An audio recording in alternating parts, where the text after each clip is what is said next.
Well, they say life imitates art, and that's something my next guest knows all too well. Ruby Moon Houldson has written this series of books. It's called More Than Angels. It's filled with trials, tribulations, bullying, and abuse. And although the series is fiction, it's based on Ruby's all too real childhood. So how did Ruby overcome and end up living her childhood dreams? She's here this morning to tell us all about it. Hi, Ruby. Good morning to you. Good morning. Good to see you. Thank you. You too. All right, so the book mirrors your own life. Tell me about your childhood. Well, my childhood was a little bit rough, like a lot of children's were.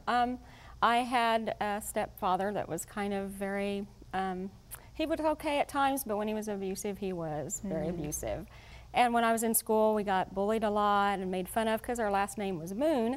So we had Moony Moony and those kind of things with our name, throwing things at us and chasing us and stuff. And I kind of went into my books and went into writing and went into my studies. So I excelled greatly in academics because I kind of withdrew just to those things.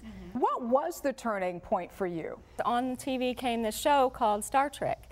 And I saw on that an episode where Spock was actually being made fun of because of his half-heritage and so forth.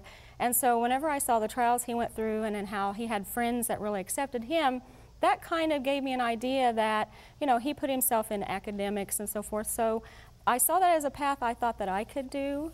So that kind of started it right there. You know, and it's interesting because, as I said, there are 3 books in this series. It's Once Upon a Broken Heart, Once Upon a Lifetime, and Once Upon a Dream. Tell me about that. A lot of it is real life stories and that I had as a child with the abuse from our stepdad. And then also about my school life, too, about things that happen in school.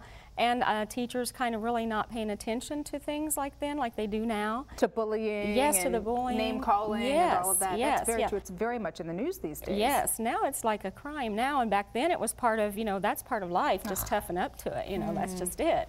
And so I've kind of integrated my life in with kind of a fantasy life. For my main character is Thea, and she's an FBI psychologist, and she does undercover work. And she actually had someone she looked up to, like I did, and she got into a kidnapping case which involved some of her heroes. So she really got more involved in their life, and throughout these books that's what we see is how she grew up, the flashbacks that she has when she's working on cases of her own true life abuse and her battering and so forth and bullying. Has writing this series helped you heal? Oh yes, it has a lot. I get to read at them, I look at them and think, man, look where I was, look where I am now.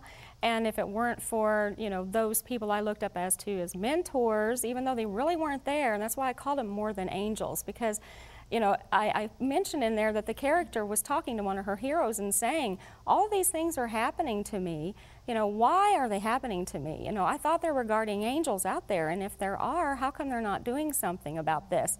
And so then she came to realize that sometimes those guardian angels are the ones that you reach out or look for and emanate some of that stuff into your life from what they're doing. And so that's what she talks to them about. How do you hope that your story maybe helps other children out there who are being bullied? I'm hoping that it'll help in that they see that there is light at the end of the tunnel, that they don't have to just look for someone right there close by them to, you know, look up to be like a mentor type person to them. It can be someone from afar. You can look for someone who has the strength and qualities that you would like to have and watch what they do, see how they get there where they're at, and you work at your way that way too. And reach out for help. You know, don't just withdraw into yourself. There is hope, and that's what the books are all about, hope. Oh, well, great message. Great series of books, and I have to tell you, so wonderful talking to you because I love your spirit, and I'm so glad that you made it through to the other side and that you're here to talk to us about it today. Thank you. A lot of hope for other people out there. Thanks, Ruby. Thank Good to meet you. Thank you. You too. And again, these books are called More Than Angels. For more information on Ruby or the books, please visit the website rubymoon.ning.com.